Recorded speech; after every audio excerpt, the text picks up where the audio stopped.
Hi, I'm Benny D, and in this video we're going to have a look at applications of linear functions. This is best done through a couple of worked examples. So I've got two to show you today. This first one I really like. It's pretty topical to the age of most of the people watching this video. So a car is travelling at 100 kilometers an hour when it catches up to a car going 95 kilometers an hour. Assuming both cars are 5 meters long, you begin overtaking the car 50 meters behind it and finish 50 meters in front of it. How far will you travel and how long will it take to overtake the slower vehicle? This needs to be all done safely, so we're not going to go above 100 kilometers an hour. We're not breaking the law or anything like this. That 50 meters is actually slightly less than the 2 second gap that you should be keeping between cars as well. So we're shortening that up a little as well. But what we need to do is set up the situation, what it looks like. So we've got a car that's 5 meters long. But our other car here, so this one's doing 95 km an hour. We're going to pull out and go overtake it and come back in. Okay, and both times this is going to be 50 meters. 50 meters. Okay, so we see obviously overall, okay, our faster car has to do an additional 105 meters. Okay, so this is also equivalent to saying we've got our slower car here, with our faster car back here. We're saying how long does it take to close that gap of 105 meters. It's another way to think about it, and it's a nice way to think about it, and it kind of fits a bit nicer with how we're going to approach this question. Okay, so first things first though, okay, we've got velocities here that are in kilometers per hour, but we've got distances there in meters. So the easiest thing for us to do there is actually to convert our velocities from kilometers an hour to meters per second. Okay, so we can do that in a couple of stages where we're going to convert our kilometers to meters, our hours to second, but what it comes out to be is when you're all said and done, what we got to do to convert kilometers an hour to meters per second is we divide by 3.6, which this one gives us 27.7 meters per second. And we're going to do 95 kilometers an hour. Okay, that gives us a value of 26.4 meters per second. Okay, and a nice way to kind of get your head around what we're going to set up here is think about graphing these two linear equations, or creating two linear equations, sorry, for each of our vehicles, and we want to find where they intersect. So our slower vehicle, okay, has got that lead, remember, it's got that lead of 105 meters that we're going to close up, and it's going to have a gradient of 26.4.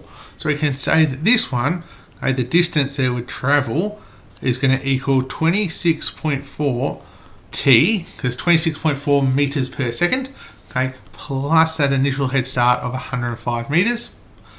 Okay, then we're going to have our second car, our one that's overtaken that's doing faster. Okay, its distance is just going to be given as 27.7 RT. So we've got an equation that models both of our functions. We want to find where they intersect, okay, because that means that we've done that overtaking.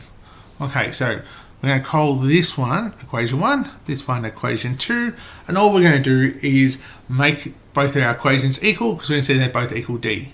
So we can say 27.7 t equals 26.4 t plus 105. Okay, so that means that we get, if we take away our 26.4 t from both sides, we get 1.3 t equaling 105.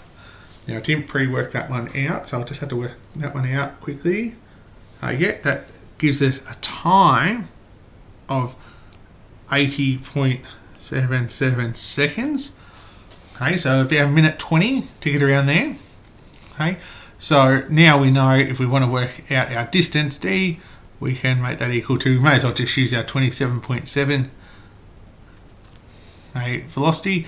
Okay, and we now multiply by that time now of 80.77 seconds, right, which actually gives us a distance of 2,237 meters. Okay, which can be quite surprising to people when they first see that maths. Okay, you actually need quite a long distance of clear road in front of you to safely overtake a vehicle, or safely and legally overtake a vehicle. Okay, so that's our first worked example. Move on to our second one.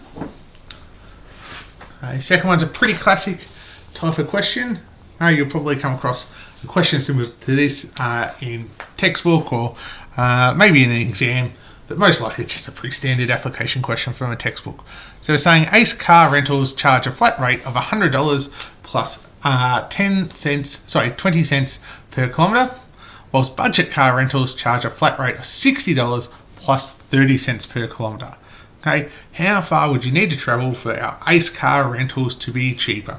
Okay, so we can see that because of this flat rate of $100, they're going to start off more expensive, okay, but they've got the cheaper per kilometre rate. So at some point, okay, our budget car rental is going to end up being more expensive. We want to know where. So what we need to do is work out our cost for using Ace Car Rentals, which we'll just say is A. Well, that's going to be obviously our $100 flat rate plus our 20 cents per kilometre. Let's just say that's D for our distance that we travel in kilometres. While budget car rentals charge $60, okay, plus, sorry, that should be 0.2. This will be 0.3 times our 0.2D, and this one will be 0.3D. Okay, I need to make sure I did that because we were dollars and cents. Okay, so we need to make sure that our units are consistent. Okay, so we'll use dollars for both of these. So now we actually know that we want to find out when they're cheaper. So that means that this cost for each one would be the same. So again, we can set these equations equal to each other, okay, to solve them simultaneously. So I've got 100 plus 0.2D equals 60 plus 0.3D.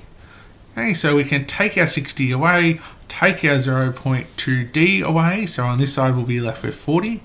This side, we're going to be left with 0.1D.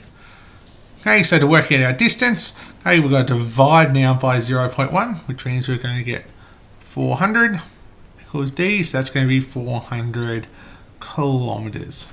Okay, so we need to travel 400 kilometres for us to be our equal in costs. So how far would we need to travel for Ace Car Rentals to be cheaper? So anything essentially greater than 400 kilometres, sorry.